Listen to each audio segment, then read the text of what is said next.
नमस्कार, मैं हूं मृत्युंजय कुमार झा।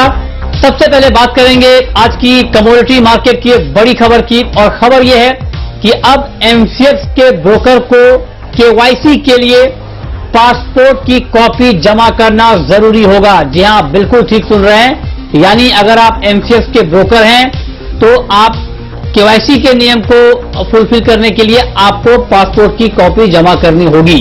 क्या है पूरी डिटेल, ये बताने के लिए हमारे संवाददाता ब्रजेश मिश्रा हमारे साथ जुड़ रहे हैं इस वक्त। ब्रजेश, बहुत ही महत्वपूर्ण डेवलपमेंट है कि अब ब्रोकर को केवाईसी के लिए पासपोर्ट देना होगा। क्या डिटेल इंफॉर्मेशन है आपके पास?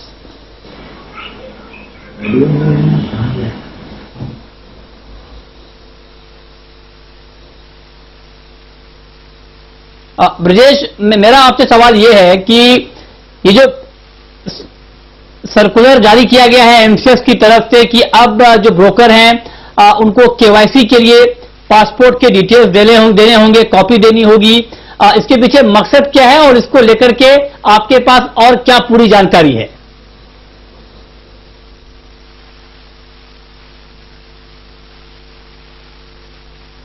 लगता है हमारा संपर्क अभी नहीं हो रहा, लेकिन हम दोबारा जी ब्रजेश बताएं। हाँ बिल्कुल, ये जो एमसीएक्स की ओर से जो प्रस्ताव दिया गया है उसमें ये कहा गया है कि जो सारे ब्रोकर्स हैं उनको अपने पासपोर्ट की सेल्फ अटेस्टेड कॉपी जो है वो जमा करानी होगी। और पीछे दलील ये है कि पास्ट में बहुत सारी ऐसी घटनाएं हुई हैं जब ब्रोकर जो है अपना बिजनेस बंद करके चले गए हैं और उनको खोज पाना बड़ा मुश्किल रहा है एक्सचेंजेस के लिए। तो as a first line of regulator exchanges के लिए जरूरी है कि वो इस तरह की कोई व्यवस्था ऐसी रखें कि अगर कोई ब्रोकर चला जाए, ट्रैक नहीं हो पाए, तो उसको जो है उसको ट्रैक करने के लिए कोई एक मैकेनिज्म हो। इसलिए पासपोर्ट की डिटेल जो है वो जमा कराई ली जाए। और अगर ऐसी कोई घटना होती है तो उस वजह से ब्रोकर को, चूंकि पासपोर्ट की डिटेल होगी तो वो कहीं भाग नहीं पाएगा, ट्रैवल अगर बाहर जाना चाहता है तो इस तरीके से उनको ट्रैक किया जा सकेगा। तो ये जो एक्सचेंज का आर्गुमेंट है कि पास्ट में इंसिडेंट ऐसे हुए हैं इसलिए इसको रोकने के लिए करना जरूरी है, क्योंकि बहुत बार ऐसा हुआ है कि इन्वेस्टर्स के पैसे जो थे वो ब्रोकर्स के पास फंसे रह गए और काफी जो है कठिनाई हुई। लेकिन ब्रोकर कम्युनिटी में इस प्रस्ताव को लेकर थोड़ा सा डिस्ट्रस्ट भी है कि अगर साथ में एक्सचेंज और ब्रोकर मिलकर काम करते हैं तो इतने दिनों से ये चीजें ठीक ठाक चली आ रही हैं, तो फिर इस तरह भरोसे का अभाव क्यों है?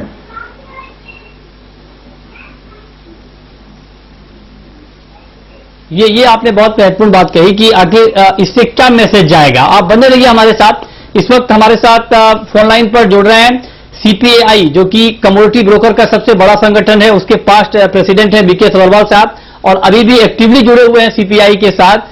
तो सभरवाल साहब, ब्रोकर फोरम का क्या रिएक्शन है इस डेवलपमेंट के ऊपर कि केवाईसी के लिए अब आपको पासपोर्ट की कॉपी देनी होगी? देखिए, ब्रोकर फर्म्स को ऐसा लगता है कि इसकी कोई खास आवश्यकता नहीं है। एक्सचेंज के पास पैन कार्ड, आधार कार्ड ऑलरेडी ब्रोकर्स के हैं, और जैसा अभी बताया गया कि आर्गुमेंट ये दे रहे हैं कि कोई ऑड ब्रोकर फेल हुए थे और इन्वेस्टर का पैसा तकलीफ में चला गया।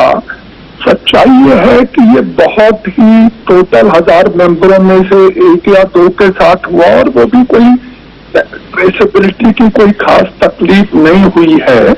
आज ना तो कोई दूसरा एक्सचेंज मांग रहा है, और इतने सालों से ब्रोकर और एक्सचेंज साथ में जुड़े हुए हैं, कोई मेंबर अपने इन्वेस्टर से थोड़ी मांग रहा है ये आगे। तो इसलिए बहुत से मेंबर्स को ये लगता है कि ये अनावश्यक है। वैसे देखा जाए इतनी प्रॉब्लम भी नहीं है, पर कोई एक्सचेंज को जबरदस्ती करने की हमें लगता है कि इस स्टेज पर आवश्यकता नहीं है। और खाली एमसीएक्स ऐसा कर रहा है, जो बड़े दूसरे एक्सचेंज है, नेशनल स्टॉक एक्सचेंज या बॉम्बे स्टॉक एक्सचेंज, जहां ज्यादा मेंबर्स भी हैं, वहां भी ऐसा नहीं मांगा गया है। तो मेंबर्स का यही फील है कि एक अननेसेसरी का कंप्लायंस है, इसकी अभी इस स्टेज पर आवश्यकता नहीं है। ये आपने बहुत महत्वपूर्ण बात कही कि ये एक अननेसेसरी का कंप्लायंस है और आप कह रहे हैं कि ब्रोकर्स का ये मानना है कि इसकी आवश्यकता अभी नहीं थी। ब्रजेश, मैं आपसे अब ये जानना चाहता हूं, अभी आपने सुना कि बीके सवारवाल साहब कह रहे हैं और जो जिक्र आप भी कर रहे थे कि इसकी जरूरत नहीं थी, ये किया गया है, तो इसके पीछे मेन में आपकी क्या बात हो पाई है एक्सपर्ट से या एक्सचेंज के किसी अधिकारी से कि इसके पीछे आखिर मेन मंशा है क्यों? क्योंकि कहीं ना कहीं मार्केट में ये मैसेज जाएगा कि भरोसे की कमी है ब्रोकर और एक्सचेंज के बीच। देखिए, अगर आप देखेंगे जिस किसी भी एक्सचेंज के प्लेटफॉर्म से ब्रोकर डिफॉल्ट करता है तो उसमें एक्सचेंज का नाम भी खराब होता है और इन्वेस्टर्स में एक डर की भावना तो आती ही है कि इस तरह के लोगों के साथ काम करना शायद ठीक नहीं है। तो एक्सचेंज जो है जहां अपने रेपुटेशन की बात देख रहा है और दूसरी तरफ जो इन्वेस्टर इंटरेस्ट की बात कह रहा है और इसलिए इसको अमल में लागू करना चाहता है। अगर आप देखेंगे तो हालांकि जो पासपोर्ट की डिटेल जमा कराने का ट्रेंड है ये बैंकों से शुरू हुआ था और इससे चूंकि वहां भी धोखाधड़ी के मामले बढ़ रहे थे तो इसलिए वहां से एक कॉपी किया हुआ है। लेकिन क्या वाकई में जरूरत है और अगर ये लागू किया जाना था तो क्या इसके लिए शायद ब्रोकर कम्युनिटी के साथ बातचीत करनी थी, चर्चा करनी थी, उनको भी भरोसे में लेना था। ये चीजें हैं, शायद ऐसा नहीं हुआ होगा, इसलिए हम देख रहे हैं कि बहुत ज्यादा स्ट्रॉन्ग रिएक्शन जो है वो ब्रोकर कम्युनिटी की तरफ से आ रहा है। ये तो इतने साल से एक साथ काम कर रहे हैं और ये तो भरोसा ना होने की बात ऐसा लग रहा है, जबकि मौजूदा माहौल में सबको जो इकोसिस्टम के सारे लोग हैं उनको ज्यादा भरोसे के साथ काम करने की जरूरत है। सबसे बड़ा जो कहेंगे दुख है ब्रोकिंग कम्युनिटी को इस बात को लेकर है कि डिस्ट्रस्ट की भावना इस टाइम पर ये अगर लागू भी करना था तो इस टाइम पर क्यों कर रहे हैं, जबकि भरोसा और ज्यादा बढ़ाने की जरूरत है।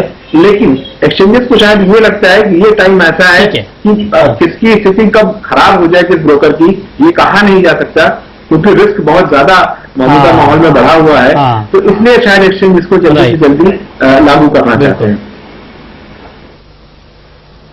बिल्कुल, तो एक्सचेंज को लगता है कि आगे कोई दिक्कत ना हो, डिफॉल्ट ना हो, उसको ध्यान में रखते हुए कदम उठाया गया। आखिरी सवाल सवाल साहब मेरा आपसे ये होगा कि आपने कहा कि ब्रोकर इसके पक्ष में नहीं है कि इस तरह की केवाईसी हो, तो क्या इसके खिलाफ आप लोग सेबी को या एक्सचेंज को लिखेंगे और उनसे आग्रह करेंगे कि इसको वापस लिया जाए?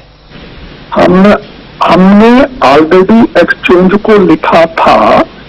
एक्सचेंज ने एक जवाब दिया है उसका कि इसकी आवश्यकता इसलिए है कि कहीं ब्रोकर डिफॉल्ट ना हो जाए, जैसे आपके रिपोर्टर भी बता रहे थे। परंतु हम जवाब हमें एक मिला है, हम दूसरा अगेन रिप्रेजेंट करेंगे कि इसकी अभी आवश्यकता इतनी नहीं है। निश्चित रूप से एक और रिप्रेजेंटेशन जाएगा। सवरवाल साहब आपका जी ठीक है, तो आप कह रहे हैं कि आप लोग लिखेंगे और कहेंगे कि इसकी आवश्यकता अभी नहीं है। बहुत शुक्रिया सवरवाल साहब आपका और ब्रजेश मिश्रा जी आपका हमारे साथ जुड़ने के लिए और बताने के लिए कि पूरी खबर क्या है और इसके ऊपर ब्रोकर की प्रतिक्रिया क्या है। ठीक है, आगे बढ़ते हैं और अब बात करते हैं आज के बाजार की कि आज के बाजार में आपको करना क्या है। और गोल्ड और सिल्वर का मार्केट आज अच्छी तेजी के साथ ट्रेड कर रहा है। एमसीएक्स पर सोने का भाव 47,000 रुपए के ऊपर चला गया है।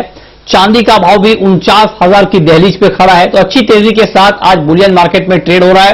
क्या बाजार की ये रफ्तार कंटिन्यू रहने वाली है? इस पर बातचीत करने के लिए हमारे साथ वंदना भारती हैं एसएमसी कॉमट्रेड की और साथ ही सुनील कटके हैं एक्सिस सिक्योरिटीज के। आप दोनों का बहुत स्वागत है। सुनील, क्या किया जाए ऐसे माहौल में? क्या गोल्ड में अभी और तेजी की गुंजाइश बची हुई है? खरीदना चाहिए? क्या किया जाए अभी? नमस्कार मृत्युंजय जी। जैसे फेड का आउटकम आया और इकोनॉमी के फ्रंट पे उनके जो कंसर्न्स हैं बखूबी ये लॉन्ग टर्म के पर्सपेक्टिव से गोल्ड के लिए एक अच्छा रेट माना जाएगा, क्योंकि ये भी बताया गया कि हो सकता है 2022 तक शायद रेट हाइक न करें। तो ये रिस्कियर एसेट क्लास के लिए एक अच्छा मौका माना जाता है। तो लॉन्ग टर्म पर्सपेक्टिव से देखें तो मुझे लगता है कि गोल्ड के लिए एक बहुत ही बढ़िया अपॉर्चुनिटी रहेगा। बट अगर हम आज का प्राइस देखें, जो डे ट्रेडर्स हैं उनके पर्सपेक्टिव से देखें, तो मार्केट जो है आज ऑलरेडी 500-550 रुपए तेजी में खुल चुका है। तो मुझे लगता है जो डे ट्रेडर्स हैं उनके लिए 200-250 रुपए का करेक्शन देखने को मिल सकता है। तो छोटे टारगेट को लेके एक स्ट्रिक्ट स्टॉप लॉस का मेंटेन करके यहाँ पे लगता है कि एक सेल इनिशिएट करना चाहिए। तो एक 47,150 के रेंज में सेल इनिशिएट करें और 47,300 का स्टॉप लॉस मेंटेन करें और एक डे का टारगेट 46,900 से लेके 46,950 का देखने को मिल सकता है गोल्ड में। ठीक है, तो ये राय आपकी गोल्ड पर है। वंदना जी, आपका क्या कमेंट है? अगर थोड़ा पोजिशनल व्यू रखा जाए गोल्ड के ऊपर तो क्या ट्रेड लेना चाहिए अभी? मृत्युंजय जी, मैं भी यहाँ पे सहमत हूँ क्योंकि ऑलरेडी यहाँ पे बहुत तेजी आई हुई है और यहाँ पे जो मेजर ट्रेंड है गोल्ड में वो यहाँ आपका, और मुझे लग रहा है कि यहाँ पे बाइंग के लिए थोड़ा सा यहाँ पे करेक्शन का वेट करना चाहिए। हालांकि मैं सीएनपी पे बाय या ट्रेड डालना प्रेफर करती हूँ, लेकिन यहाँ पे मुझे लग रहा है कि एक बार 46,900 तक के जो रेट्स आते हैं तब वहां पे बाय करना चाहिए। ऊपर में मुझे जो अपसाइड है वो काफी मुझे लग रहा है कि एक बार 47,300 से 400 तक भी इनफैक्ट प्राइसेस जो हैं जा सकते हैं। और कॉमिक्स की बात करें वहां पे भी एक बार 1740 के ऊपर फिर से प्राइसेस जा रहे हैं, जो कि इसका काफी अच्छा एक सपोर्ट जोन था पहले। तो इससे ऊपर अगर क्लोजिंग होती है, अगर वीकली क्लोजिंग होती है 1740 रुपए से ऊपर, तो मुझे यहाँ पे लग रहा है कि एक बार 1800 तक के जो प्राइस लेवल की हम बात करते हैं वो स्लोली यहाँ पे जा सकता है। और इसकी उम्मीद हमें थी कि 2 से 3 साल का जो टाइम पीरियड रहेगा वो लो इंटरेस्ट जोन का रहेगा, और जब तक ये चीजें हैं और अल्ट्रा इजी मनी यहाँ पे इकोनॉमी में है तब तक गोल्ड के प्राइसेस जो हैं बढ़ते रहेंगे। तो मेरे ख्याल से इंटरनेशनल मार्केट में एक बार 1780 और घरेलू बाजार की बात करें मृत्युंजय जी, तो मुझे लग रहा है 47,300 से 400 तक के जो प्राइसेस हैं इनफैक्ट वो यहाँ पे आते हुए दिख सकते हैं आज से कल के ट्रेडिंग सेशन में। तो बाइंग साइड में रहना जरूरी है। और एक चीज और है, जब सेकेंड वेव की बातें आती हैं तो इक्विटी मार्केट में एक स्टॉल आते हुए हम देखते हैं और वहां पे हम न्यू वेव बनते हुए देखते हैं गोल्ड में। तो मेरे ख्याल से करंटली भी हम लोगों ने देखा कि 1700 से नीचे इसने स्टे नहीं किया, ये एक पॉजिटिव साइन है गोल्ड के लिए। तो मेरे ख्याल से बाइंग में बने रहना चाहिए, लेकिन एक करेक्शन पे। ठीक है, तो अच्छी तेजी के साथ इस वक्त गोल्ड में ट्रेड हो रहा है। 500 रुपए से ज्यादा की मजबूती है, 47,150 के ऊपर है भाव। चांदी में कटके जी क्या किया जाए? क्या चांदी में भी अच्छी तेजी है? क्या चांदी में भी अभी बाइंग का मौका है? देखिए, अगर शॉर्ट टर्म पर्सपेक्टिव से देखें तो ऑलरेडी आज के लिए 800 साढ़े 800 रुपए की तेजी से ओपन हुआ है। और जो फेड का जो फोरकास्ट आया अगले 2 साल के लिए यूएस इकोनॉमी को लेके और इवन जीडीपी में जो फॉल एक्सपेक्ट कर रहे हैं, उससे इंडस्ट्रियल मेटल्स में आज एक कमजोरी देखने को मिल रही है। हालांकि वही रिफ्लेक्शन हमको सिल्वर में देखने को नहीं मिल रही है। तो मुझे लगता है पोजिशनल व्यू के हिसाब से अगर हम देखें तो ये रेंज बाउंड रहने वाला है। 46,000 से लेके 50,000 के रेंज में एक पोजिशनल रेंज में ट्रेड करेगा। और अगर हम शॉर्ट टर्म व्यू देखें, क्योंकि आज ऑलरेडी 800 रुपए तेजी से ओपन हुआ है, तो मुझे लगता है कि एक सेलिंग अपॉर्चुनिटी बनती है। जैसे गोल्ड में हमने बताया, वैसे ही सिल्वर में वो एक करेक्शन जो है देखने को मिल सकता है। तो मुझे लगता है कि 48,950 के रेंज में एक सेल इनिशिएट करना चाहिए। मतलब 100-150 रुपए जंप होता है तो सेल इनिशिएट करना चाहिए और एक छोटा सा स्टॉप लॉस मेंटेन करें 49,200 का, और एक इंट्राडे टारगेट 48,350 का देखने को मिल सकता है। ठीक है, ओके। तो अब वक्त है एक ब्रेक का, और ब्रेक के बाद आपको बताएंगे कि क्रूड में, मेटल में और एग्री में आपके लिए ट्रेड के मौके कैसे बनेंगे। छोटा सा ब्रेक, तुरंत लौटते हैं।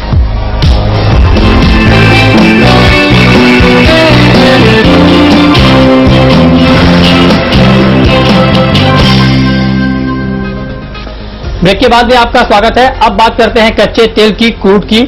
और कच्चे तेल की कीमतों में गिरावट है। एमसीएक्स पर क्रूड का भाव करीब 3% नीचे है और ब्रेंट और डब्ल्यूटीआई क्रूड का भाव करीब 1.5% नीचे ट्रेड कर रहा है। वजह यह है कि अमेरिका में क्रूड का स्टॉक एक बार फिर से रिकॉर्ड स्तर पर पहुंच गया है और अमेरिका में 53.81 करोड़ बैरल का स्टॉक हो चुका है।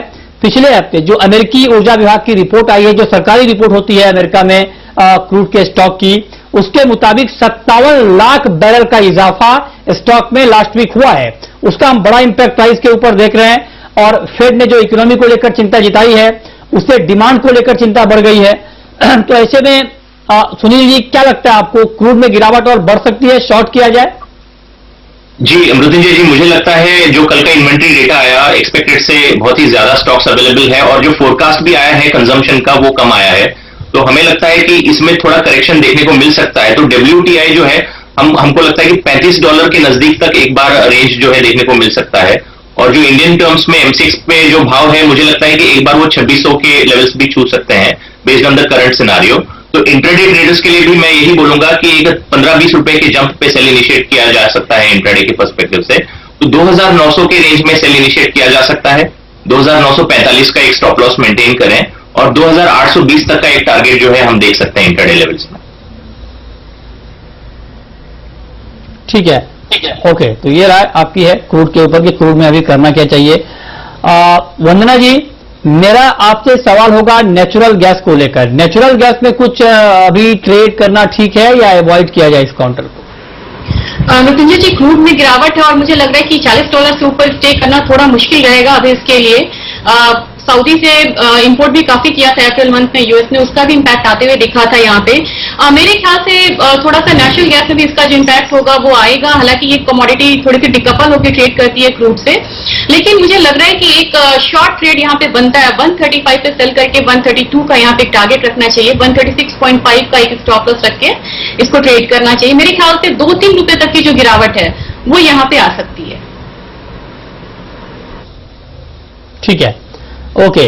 बेस मेटल में कटके जी आपका ताजा आउटलुक क्या है और ताजा आउटलुक को देखते हुए अभी कहां पर ट्रेड लेना चाहिए?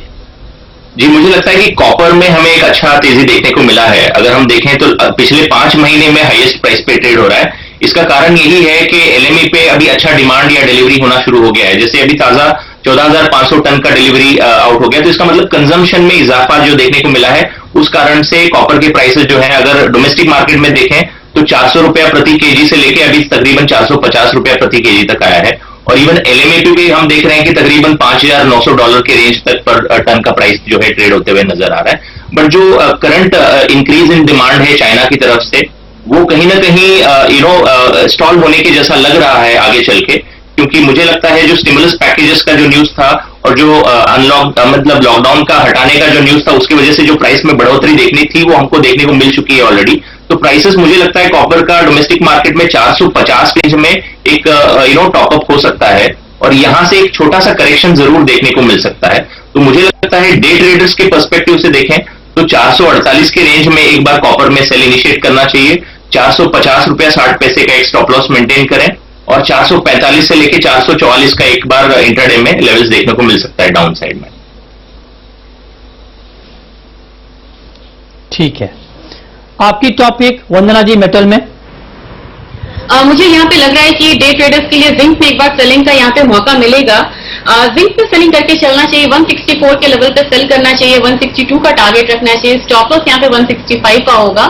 रीजन यहाँ पे सिमिलर है, मुझे लग रहा है कि यहाँ पे अब थोड़ा सा रैली जो है ओवर स्ट्रेच हुई है, थोड़ी सी जो प्रॉफिट बुकिंग है वो यहाँ पे आ सकती है और रिसेंटली जो भी डेटा आए हैं वो फेवर में नहीं है। बिल्कुल संक्षेप में सोया ऑयल में क्या किया जाए? सोया ऑयल में मुझे लग रहा है कि यहाँ पे बाय करके हम यहाँ पे चल सकते हैं।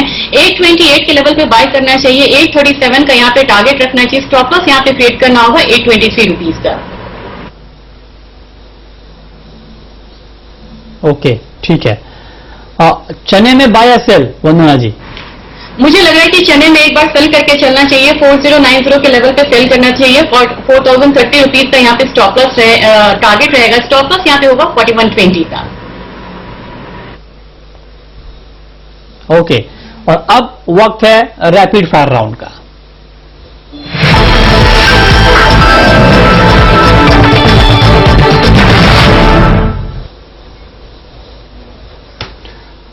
वंदना जी, आपकी पहली रैपिड फायर कॉल।